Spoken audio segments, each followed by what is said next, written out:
A Caminho da Luz. A história da civilização à luz do Espiritismo. Um livro da editora FEB, de autoria de Francisco Cândido Xavier, pelo Espírito Emmanuel. Capítulo 19. As Cruzadas e o fim da Idade Média. A história humana vem passando por muitas transformações. Desde que o mundo é mundo, como a gente costuma dizer, vai passando por transformações. A história, a geologia, vão fazendo cálculos, vão estimando possibilidades. E dentro desses cálculos, dessas possibilidades, tem um alcance. O normalmente aceito pela ciência oficial, pelas narrativas oficiais, é que existe relatos de até 5.000 anos antes de Cristo, principalmente no Egito, na Índia e algumas partes da Mesopotâmia, alguma coisa da Pérsia e na China.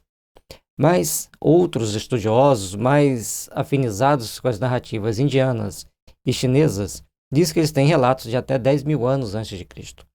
O certo é que nós temos uma história vasta, mas toda a vastidão da história não está contada nos nossos livros, então nós não temos pleno conhecimento dela. Começamos a levantar a pontinha do véu, começamos a levantar a pontinha do entendimento da espiritualidade superior para o que aconteceu na Terra. E o que aconteceu? A doutrina espírita não vai para o que vai acontecer, porque é como um jogo de xadrez, de acordo com a pedra que se mexe, muda todos os prognósticos, muda todas as possibilidades de jogadas para o outro lado. Então, nós nunca vamos fazer previsões fantásticas para o futuro. Quem faz isso está fazendo por conta própria. E nós estamos, então, fazendo esse estudo da história da humanidade segundo a doutrina espírita, e Emmanuel aqui faz um resumo fantástico desse fim da Idade Média. As primeiras cruzadas. Reportando-nos ao século XI, as cruzadas nos merecem especial referência, dados os seus movimentos característicos da época. Desde Constantino, que os lugares santos da Palestina haviam adquirido considerável importância para a Europa Ocidental, milhares de peregrinos visitavam anualmente a paisagem triste de Jerusalém, identificando os caminhos da paixão de Jesus ou os traços da vida dos apóstolos. A partir do momento que Constantino admite o cristianismo toma lugar de destaque dentro do Império Romano, então os cristãos começam a peregrinar, a fazerem romarias nas regiões onde o Cristo percorreu, onde ele viveu, conhecendo a vida de Jesus e dos apóstolos por quem ele estava. Isso seria muito interessante do ponto de vista comercial e turístico, se não fosse determinadas ideias tortas de algumas cabeças tortas que tinham pelo meio do caminho. Porque, infelizmente, algumas pessoas, não são todas, mas algumas, tomam atitudes que colocam em risco a vida do conjunto, de toda uma sociedade. Vejamos. Enquanto dominavam a região, os árabes de Bagdá e do Egito, as correntes de turismo católicos podiam buscar sem receio as paragens sagradas, mas a Jerusalém do século XI havia caído sob o poder dos turcos, que não toleraram a presença dos cristãos, expulsando-os dali com a máxima crueldade. Então, começaram a provocar essa crueldade, não enxergavam o poder comercial, a questão do turismo, o que poderia fomentar naquela época. Era uma dominação pela dominação, uma ideia bastante estreita, que ainda existe em algumas cabeças dominantes do mundo atual. E talvez se nós estivéssemos no lugar daqueles líderes, teríamos feito as mesmas coisas. Semelhantes medidas provocaram os protestos de todo o mundo católico do Ocidente e, no fim do referido século, prepararam-se as primeiras cruzadas em busca da vitória contra o infiel. A primeira expedição, que saiu dos centros mais civilizados sob o comando de Pedro o Eremita, não chegou a ausentar-se da Europa dispersada, que foi pelos búlgaros e húngaros. E a Europa sempre sendo invadida pelos que vinham do Ocidente, do Oriente. Toda a história a partir do século terceiro, né? Quarto, a partir do século IV. A Roma perde aquele poderio militar, perde aquela unicidade e hegemonia militar da região e política. Então começa a vir os arianos ali daquela região da Ucrânia, onde hoje é a Rússia e a Ucrânia, e começam a vir. Essas tribos vinham empurrando a da frente vinha empurrando a outra, e de repente juntava todo mundo e atacavam o Império Romano E assim foi uma, outra vez. Tudo porque os romanos não souberam usar tudo que eles conquistaram da espiritualidade superior. Foi movido para eles excelentes diplomatas, mentes pensantes brilhantes, para organizar a sociedade romana, organizar o exército romano e também fazer com que eles dominassem, mas não pela tirania, pela rebeldia, pelas guerras, mas pela sabedoria, pela diplomacia e pela inteligência, que eles tinham de sobra, além da ajuda dos espíritos. Mas os romanos, pouco afeitos à espiritualidade, tomaram atitudes extremamente prepotentes e arrogantes, que levou ao fracasso do Império Romano, como vimos no capítulo anterior. E agora vêm os búlgaros e húngaros e dispersam o primeiro contingente, que iriam até o Oriente para a retomada de Jerusalém. Todavia, em 1096, Godofredo de Bouillon, com seus irmãos Tancredo de Siracusa e outros chefes, depois de se reunirem em Constantinopla, demandaram Niceia, com um exército de 500.000 homens. Depois da presa de Niceia, apoderaram-se de Antioquia, penetrando em Jerusalém com a palma do triunfo. Um exército de 500.000 homens, bem treinados, sai fazendo, como o pessoal costuma usar na gíria, né, uma limpa, vão ganhando todas as batalhas e conquistam Jerusalém em 1096. Ali quiseram presentear Godofredo de Bouillon com uma coroa de rei, mas o duque da Baixa Lorena parecia rever o vulto luminoso do Senhor do mundo, cuja fronte fora aureolada com uma coroa de espinhos, e considerou sacrilégio o colocarem-lhe nas mãos um cetro de ouro, quando Cristo tivera tão somente nas mãos augustas e compassivas uma cana ignominiosa. Interessante que um líder político daquela época, guerreiro, recusa receber um cetro de ouro, demonstrando que Godofredo de Bouillon era já alguém já bem espiritualizado, já bem cristianizado e que conhecia as escrituras. Portanto, seguiu, mantendo-se na condição simples de um servidor que simplesmente cumpriu a sua obrigação de restabelecer a ordem e a paz e permitir que os cristãos pudessem visitar livremente a região da Palestina. Depois de muita relutância, aceitou apenas o título de defensor do Santo Sepulcro, organizando-se logo em seguida as ordens religiosas de caráter exclusivamente militar, como a dos templários e dos hospitalários.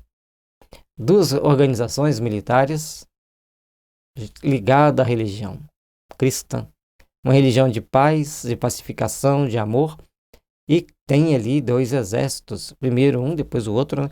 Organização militar para comandar, para tomar ações e atitudes dentro de todos os impérios em nome da igreja. Parece paradoxal, mas naquele momento foi o que eles encontraram para tentar buscar um equilíbrio de forças, mas quem veio depois, vendo uma estrutura bem montada, deixando a ganância e a ambição falar mais alto em seu coração, ouvindo a voz das trevas, certamente usaram para outras finalidades. Os turcos, porém, não descansaram. Depois de muitas lutas, apossaram-se de Edessa, obrigando o Papa Eugênio III a providenciar a Segunda Cruzada, que, chefiada por Luís VII da França e Conrado III da Alemanha, teve os mais desastrosos efeitos. Perderam e perderam. Perderam a reputação, perderam a guerra, perderam o terreno, o território, e assim foi enfraquecendo a Europa, deixando campo aberto para outras situações mais desagradáveis. É necessário, gente, nós começarmos a prestar atenção, e o mundo ocidental já deveria ter aprendido isso. O que se ganha com a guerra? Se levaram para lá 500.000 homens, quantos morreram? De um e do outro lado. Então foram enorme quantidade de vidas ceifadas, e a mente europeia ainda continua nesse mesmo padrão, criando fomentações de disputas aqui e ali, criando guerra aqui e ali. E às vezes dentro do próprio território. É muito triste. Sinal que todos os trabalhos feitos pela espiritualidade superior, para que eles pudessem assumir o controle da terra, assumir uma posição de comando pela diplomacia, pela cristianização dos sentimentos, pelo amor, enveredam pelo caminho mais perigoso. E certamente, se nós estivéssemos lá, pensaríamos do mesmo jeito, agiríamos do mesmo jeito. Quem está de fora pensa diferente. Mas quando você entra dentro daquele pacote onde o poder fala mais alto e a ambição toma conta dos sentidos humanos, todas as atitudes são normalmente voltadas para ações que vão contra tudo aquilo ensinado por Jesus. É o grande caminho, a grande luta da humanidade terrena para se rever, para se reestruturar. Fim das Cruzadas. Em fins do século XII, Jerusalém cai em poder de Saladino. Os príncipes cristãos do Ocidente preparam-se para a Terceira Cruzada, assinalando-se as vitórias de São João d'Acre. As lutas no Oriente sucederam-se anos a fio, como furacões periódicos e devastadores. A Palestina possuía até então os seus recantos maravilhosos de verdura abundante. E tem uma outra passagem que Emmanuel fala que a Palestina produzia muito, a maior parte das terras eram muito férteis, produziam frutas exóticas de sabor incomparável. Mas tantas guerras, tantas mortes, o solo tornou-se tão ácido, tão árido, devido à intoxicação dos sangues humanos que ali se derramaram, que ficou muito improdutiva, como a gente vê nos dias de hoje. Então nós temos que fazer algumas reflexões. O ser humano já estamos no ano 2000, e quando a gente pensava que íamos entrar num período de calmaria, onde iria prevalecer a paz, a diplomacia e uma boa organização social e política, a gente vê que a gente não sabe a que horas que alguma coisa bem complicada vai acontecer. Pedimos aos nossos mentores, pedimos a Deus que nos protejam desse momento, que tenta botar um pouco de luz na consciência dos nossos líderes, mas as dificuldades ainda existem, porque a maioria das pessoas estão ainda pensando em agir pelo impulso da violência, da guerra, da fúria. A Galileia era um vasto jardim cheio de perfume e de flores. Mas tanto foram os embates dos exércitos inimigos, tantas as lutas de extermínio e de ambição, que a própria natureza pareceu maldizer para sempre os lugares que mereciam amor e o carinho dos homens. Está aqui onde eu falei que a mãe falava, né? Tantas destruições, tanta ambição, tantos combates ignominiosos. Imagine como está a consciência desses espíritos que criaram a guerra, que resolveram tomar tudo a ferro e fogo. Passam pelas encarnações mais sofríveis, mais pesadas, mais angustiadas. Todo o sofrimento que existe na Terra, ele tem uma origem. Causas anteriores das aflições. Onde começou todas essas aflições? A gente vai vendo as pessoas que estão hoje em situação muito complicadas. Não que isso justifique, porque tudo deve se justificar pelo amor, pela compaixão, pela solidariedade. Mas a gente vê nos olhos o grande conflito existencial. O grande conflito de épocas em que agiram com extrema maldade, com extrema falta de reflexão, com extrema falta de sensibilidade. E, num dado momento, colhem em si mesmos os venenos que destilaram por onde passaram. Meus irmãos, minhas irmãs, sintam a paz, vivam a paz, cultivem a paz, imaginem a paz, pensem na paz, irradiem a paz. Essa mensagem é do nosso irmão Yuri. As últimas cruzadas foram dirigidas por Luís IX, ou Luís IX, o rei santo da França que, depois da tomada de Damietta, caiu em poder dos inimigos, pagando fabuloso resgate e vindo a desprender-se da vida terrestre em 1260 de frente de Tunis, vitimado pela peste. Ainda levaram para a Europa várias doenças que eram naturais do deserto, criando situações das mais complexas para si próprios e para os outros. O que adiantou tudo isso? Enquanto os homens não aprenderem que sem a solidariedade não vai se governar verdadeiramente, porque os seres humanos não aceitam mais determinadas conjunções de atos ilícitos. E as pessoas estão muito atentas a cada movimento da sociedade, para tomarem as atitudes mais compatíveis, mais condizentes com as responsabilidades de cada um. Os mensageiros de Jesus, que de todos os acontecimentos sabem extrair os fatores da evolução humana para o bem, buscam aproveitar a utilidade desses acontecimentos dolorosos. Foi por essa razão que as cruzadas, não obstante o seu caráter anticristão, fizeram-se acompanhar de alguns benefícios de ordem econômica e social para todos os povos. A partir do momento que eles queriam guerra, e quantos seres humanos têm aquela tendência, aquele ímpeto de fazer, os espíritos têm pouca ação para reverter a situação, mas eles conseguem tirar as lições, ou dar, durante aquele combate, as lições. Ao você montar uma estratégia de guerra, quem está no comando está assessorado por espíritos. Se a guerra é legítima e justa, terá apoio da espiritualidade superior para organizar os planos e tomar as atitudes que conduzem à vitória.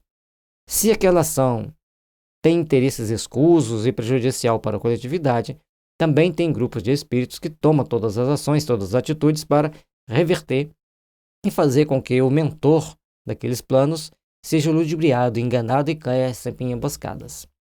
Tenhamos cuidado. Por mais que sejamos previdentes, somos governados por espíritos. Por mais que nos pensamos grandes sábios, somos governados por espíritos. Se a ordem superior não interfira mais, tomemos cuidado. Na Europa, a sua influência foi regeneradora, enfraquecendo a tirania dos senhores feudais e renovando a solução dos problemas da propriedade, conjurando muitas lutas isoladas. Além disso, os seus movimentos intensificaram, sobremaneira, as relações do Ocidente com o Oriente, apenas paralisadas mais tarde em vista da ferocidade dos turcos e dos invasores mogóis.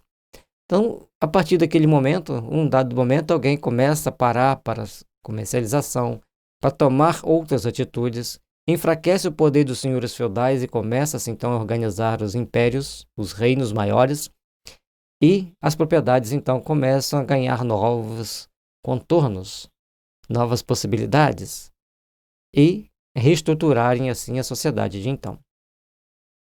Mas, como toda calmaria tem seu contrapeso, lá vem ferozmente os turcos e os mongóis atacando, tentando tomar aquilo que alguém julgava ser deles. O esforço dos emissários do Cristo. No infinito, reúne-se os emissários do Divino Mestre em assembleias numerosas sob a égide do seu pensamento misericordioso, organizando novos trabalhos para a evolução geral de todos os povos do planeta.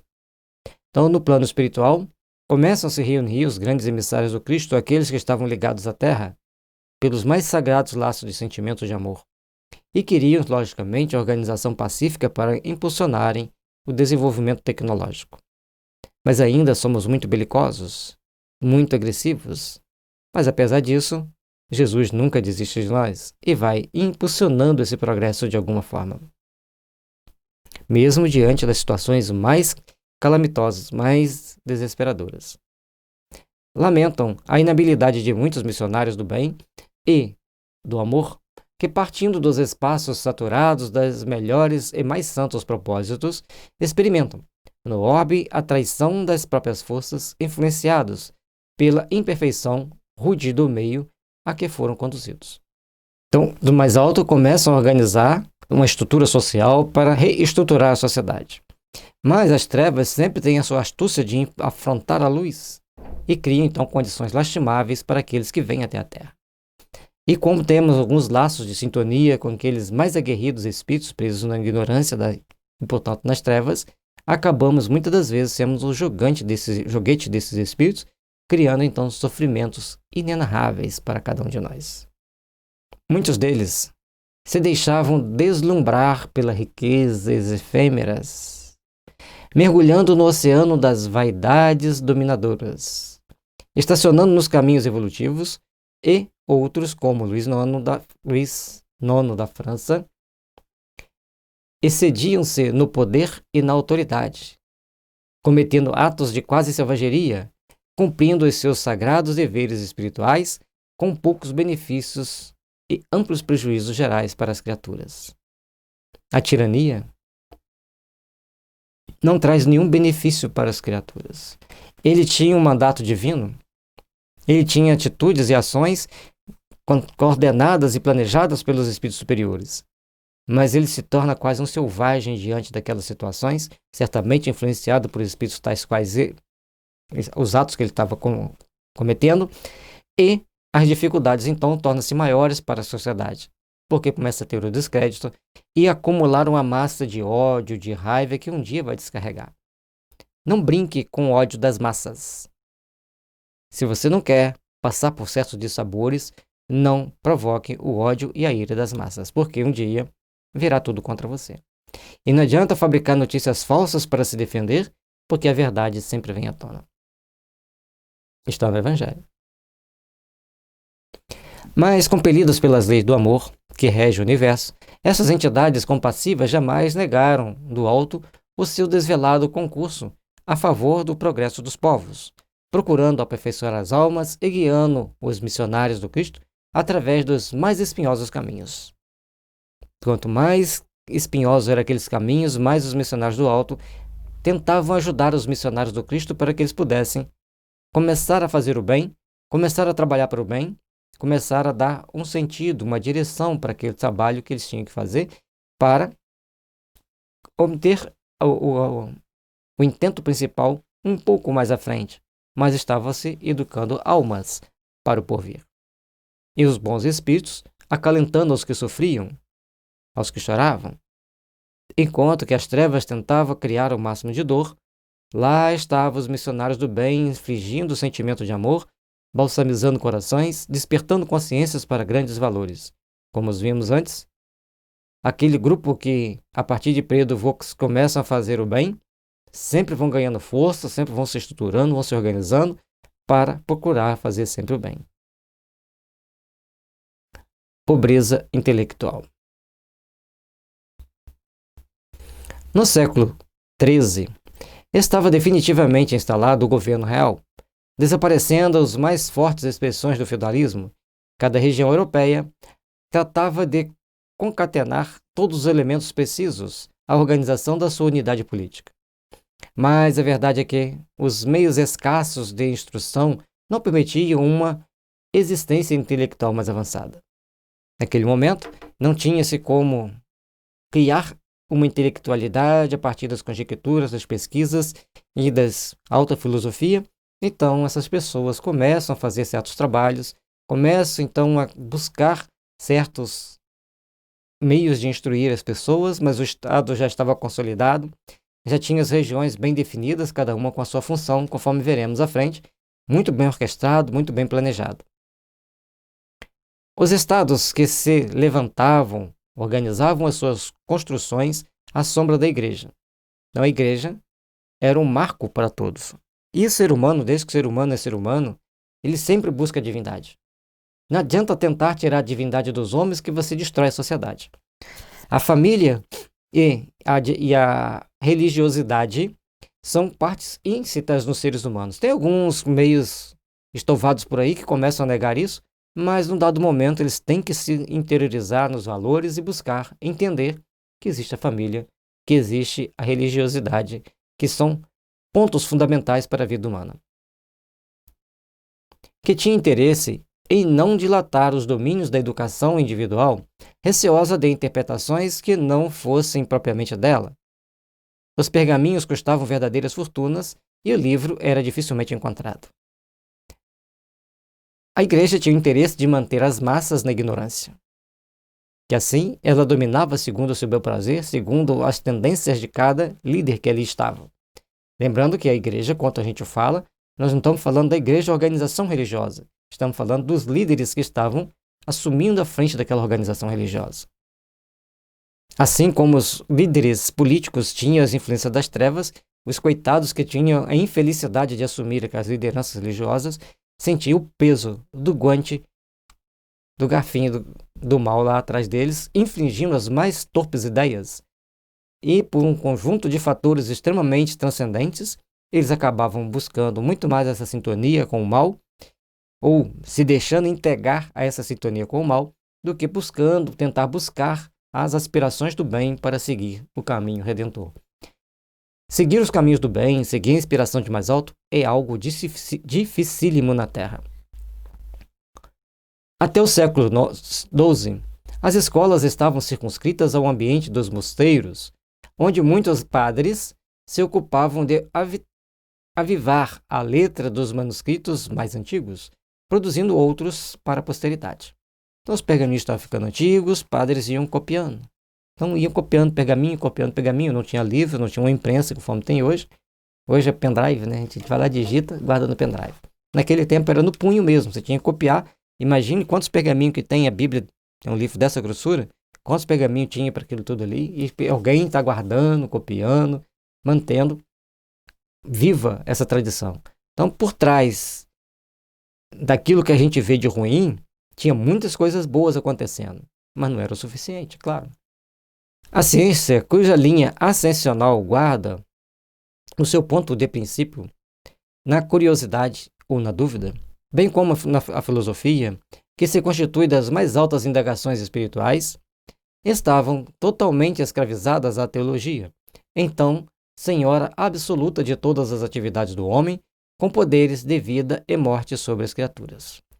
A Igreja, então, assume o poder da educação. Tem todo o controle da educação.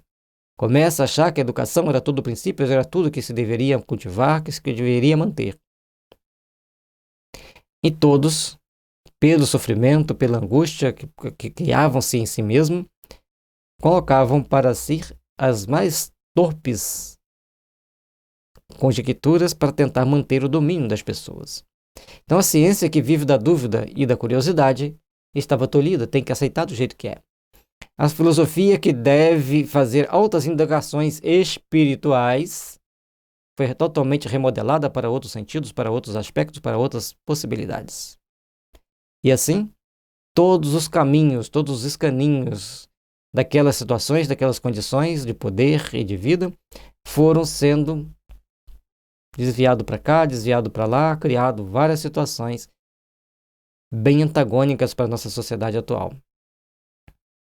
E a Igreja, mantendo totalmente as pessoas escravizadas à sua teologia, aqueles líderes não queriam nenhuma ação diferente do que eles faziam, criava então dificuldades enormes para que as pessoas pudessem raciocinar, interpretar e tomar outras posturas mais interessantes. Considerando seus direitos absurdos do Tribunal da Inquisição, depois do século XIII, quando, sob a inspiração do alto, já haviam fundado universidades importantes como as de Paris e de Bolonha, que serviam de modelo às de Oxford, Coimbra e Salamanca. A universidade mais antiga é de Bolonha, depois a de Paris, depois as outras três. Então, são 3 pontos importantes do marco de criar as universidades para que as pessoas pudessem estudar, para que as pessoas pudessem aprender. Mas quem ia estudar? Quem poderia estar lá?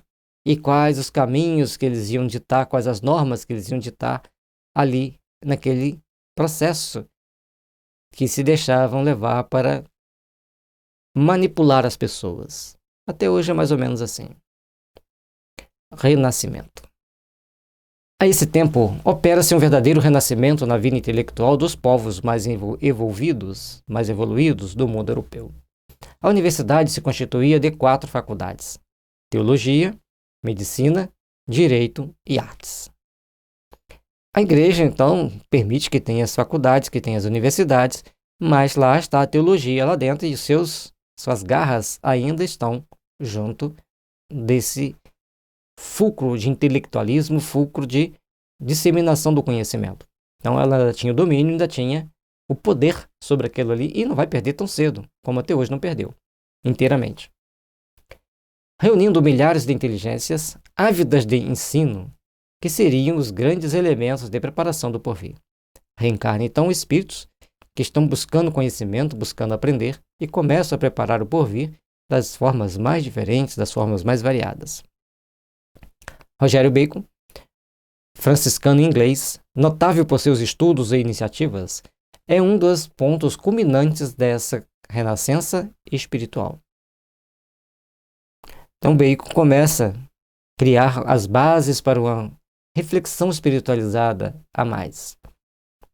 A Igreja, contudo, proibindo o exame e a livre opinião, prejudicou esse surto evolutivo, máxime no capítulo da medicina que, desprezando as observações atentas de todos os fatos, se entregou à magia, com sérios prejuízos para a coletividade. Então, tudo aquilo que a medicina fosse observar e procurar entender, naquela época estavam mais bem preparados e até mesmo eram pessoas bem mais saudáveis para fazer essa prescrutação na essência dos adoecimentos. A Igreja intervém de uma forma prejudicial. E repito, os líderes da Igreja intervêm de forma prejudicial e criam uma barreira para o crescimento da medicina. E a medicina só vai ganhar os contornos que deveria ganhar no mundo ocidental com Hahnemann, já em 1894, já no final do século XIX. Quando Hahnemann cria a homeopatia, descreve a homeopatia, bota no papel como deveríamos entender os adoecimentos humanos, como deveríamos entender a forma de tratar os seres humanos. Mas espíritos famigerados pelo poder e pela ganância tentam interromper e tolher as ações de Hahnemann. E até hoje tentam fazer isso. Não sei até quando eles vão conseguir.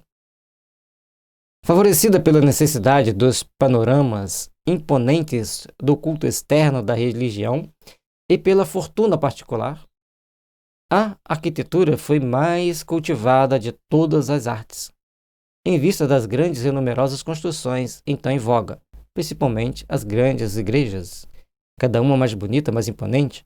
Então as artes, logicamente, é que ganhava mais destaque nas universidades, para que os arquitetos pudessem construir as mais belas igrejas, e, logicamente, que os senhores do dinheiro queriam também os mais belos castelos, pontes e tantas outras obras que foram importantes para o processo de evolução e crescimento das nações europeias.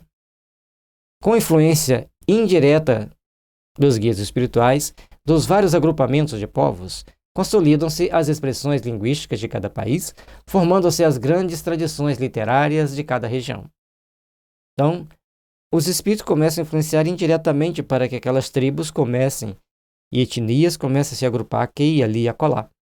E essa questão da etnia na Europa é um problema até hoje para eles, que tem etnia que não se fala, tem etnia que não se bica, mesmo estando dentro do mesmo país, e falando mais ou menos o mesmo idioma.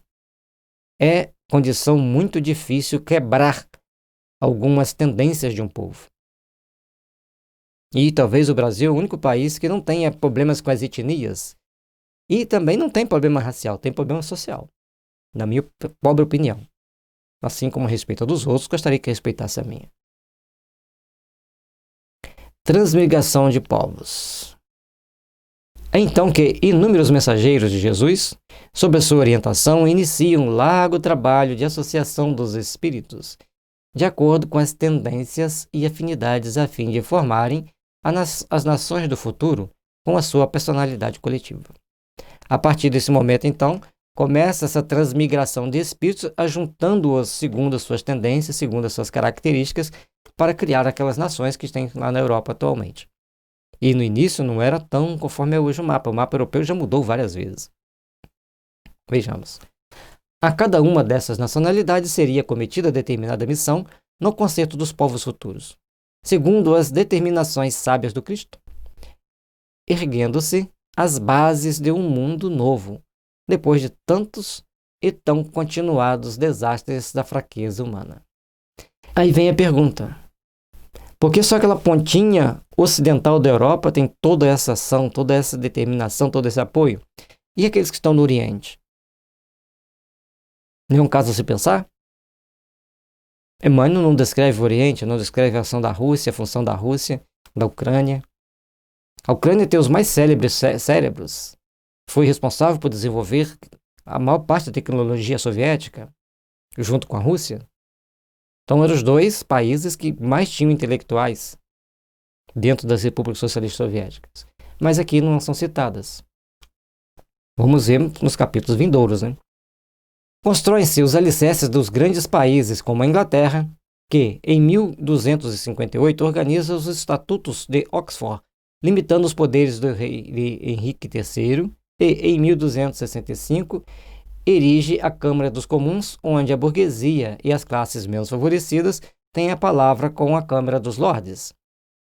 Interessante que até hoje é assim.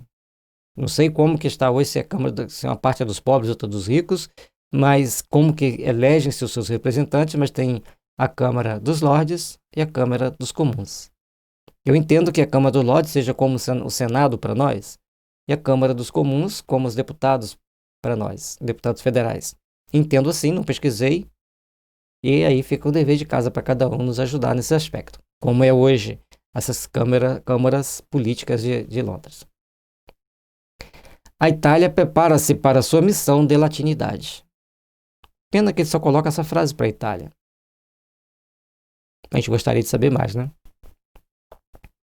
A Alemanha se organiza, a Península Ibérica é imensa oficina de trabalho e a França ensaia passos definitivos para a sabedoria e para a beleza. Então, cada uma daquelas partes tem a sua função, tem as suas possibilidades, tem os seus objetivos.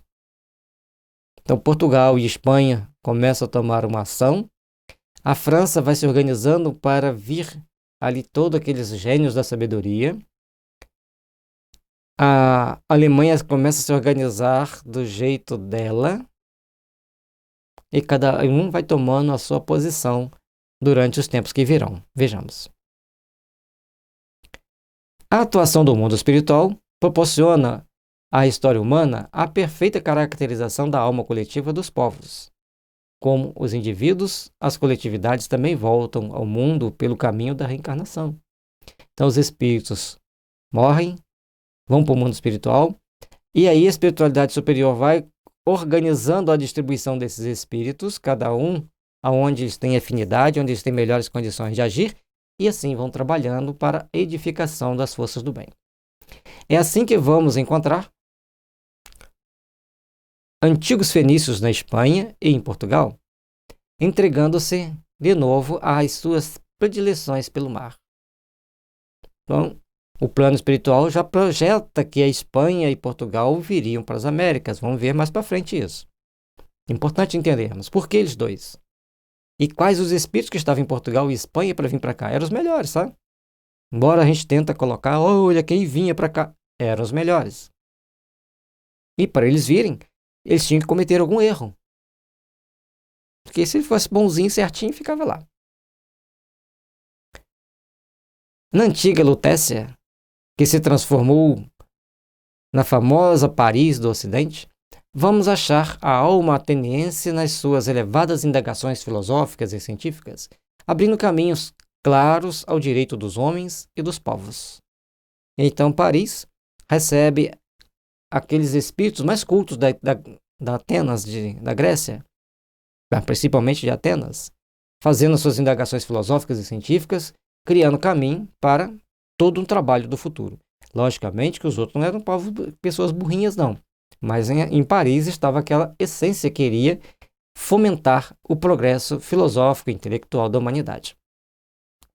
Andemos mais um pouco e acharemos na Prússia, que hoje é a Alemanha, o espírito belicoso de Esparta, cuja educação defeituosa, transviada, constituiu um espírito detestável do pangermanismo da Alemanha da atualidade. Então, aqueles espíritos de Esparta, lá da Grécia, vão reencarnar ali na Prússia, criando toda uma estrutura que era para ser organizada por outros aspectos, mas não se deram valor a uma boa educação. Criou esse pangermanismo, que o Emmanuel fala detestável, e estávamos nas portas da Segunda Guerra Mundial, porque esse livro foi escrito em 1939. E até hoje, todos lutam contra esse espírito espartano que tem dentro de cada um de nós. Não vamos condenar os alemães assim, não, porque se a gente for estudar a origem da Segunda Guerra Mundial, não é do jeito que nós aprendemos nos livros, e a espiritualidade ainda não contou, mas os soviéticos já contaram algumas partes, que tem blogs, tem sites fazendo um relato do ponto de vista soviético, cada um com uma visão um pouco mais diferenciada. Na realidade, nós só vamos saber a verdadeira verdade quando estivermos entre os espíritos superiores, que tudo sabem, sem nenhuma mescla do sentimento humano de proteger esse, aquele, de defender João e Manel, cada um criando as suas tendências segundo as suas características íntimas, que não perdemos simplesmente porque desencarnamos. atravessamos a Mancha e deparar-se-nos-á, na Grã-Bretanha, a edilidade romana, com a sua educação e a sua prudência, retomando de novo as rédeas perdidas do Império Romano para beneficiar as almas que aguardaram por tantos séculos a sua proteção e o seu auxílio. Então, no primeiro momento, a Grã-Bretanha que estava ali foi direcionada àquela elite intelectual, elite moral de Roma, para regerenciar o mundo a seu jeito, dando uma ajeitadinha daqui, dando uma ajeitadinha dali, mas aqueles espíritos tinham uma certa sintonia com os espíritos superiores para organizar o mundo que viria depois. Mas o grande problema do ser humano é quando tem o poder, ele quer o queijo, o caviar, o chocolate, a cereja, e esquece que os outros também querem comer chocolate, que os outros também querem pelo menos uma vez por ano comer um caviar. E aí que cria todos os problemas e empecilhos. Assim como os romanos caíram, a Grã-Bretanha que recebeu tantas proteções, e certamente no dia que o francês não quis fazer o teste lá do funcionamento do motor a vapor, e incentivar as pesquisas, a Inglaterra pega aquela ideia, inspirados por espíritos superiores. Era o momento da Grã-Bretanha assumir esse comando. Caberia à França uma outra situação, um outro caminho, que também não aproveitou muito bem. Aliás, o ser humano aqui na Terra sempre desperdiça as grandes oportunidades. Fim da Idade Medieval. Na hora que começa a ficar gostosa a narrativa do Emmanuel, ele muda o capítulo, né? No plano invisível, e em todos os tempos, os espíritos abnegados acompanharam a humanidade em seus dias de martírio e glorificação, lutando sempre pela paz e pelo bem de todas as criaturas, referindo-nos de escantilhão à nobre figura de Joana d'Arc. Então, pega o ângulo da Joana d'Arc naquele momento, tendo que cumprir uma missão importantíssima para pacificar, ganhar a guerra contra a Inglaterra e pacificar. Porque assim como a Inglaterra era muito aguerrida, a França, bem bastante materialista, muito racional, a França era aquelas pessoas que faziam investigações, eram intelectuais. E a preparação ali exigia que mantivesse, então, esses espíritos, esses nobres ideais. E por isso os ingleses tinham que ser expulsos de lá. Que cumpriu elevada missão adstritas aos princípios de justiça e de fraternidade na Terra. E as guerras dolorosas que assinalaram o fim da Idade Medieval, registramos aqui que, com as conquistas tenebrosas de Gengis Khan e de Tamerlão, e com a queda de Constantinopla em 1453, que ficou para sempre no poder dos turcos, verifica-se o término da época medieval. Um conjunto de fatores vai marcando aquele período negro da humanidade. Um período sombrio que atrasou a humanidade por mais de 6 séculos, como disse o Emmanuel. E aí, nós vamos começar a aprender a valorizar a vida por um outro aspecto, pela cultura, pela beleza. Mas a guerra nunca deixou de existir até hoje. Uma nova era despontava para a humanidade terrestre, com a assistência contínua do Cristo, cujos olhos misericordiosos acompanham a evolução dos homens, lá dos arcanos do infinito. Ou seja, do mundo espiritual, Jesus nos acompanha. Quando fala arcanos do infinito, a gente pensa assim, tão longe da Terra, né? Um dia eu vi uma pessoa falando, Jesus governa a Terra lá de Sírios. Eu falei, gente, daqui a Sírios alguns anos-luz para a luz chegar aqui, ele não está tão longe. Pode ficar tranquilo.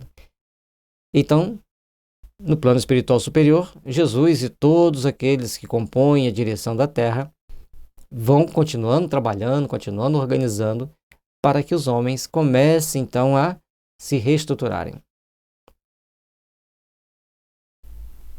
Poxa vida. Quando fica mais gostoso o estudo, que a gente pensa que vai vir uma informação melhor, muda o capítulo. E assim, a gente vai para o próximo capítulo, já Caminhos da Luz, um livro da editora FEB, de autoria de Francisco Xavier pelo Espírito Emmanuel. A visão da história humana do ponto de vista da espiritualidade.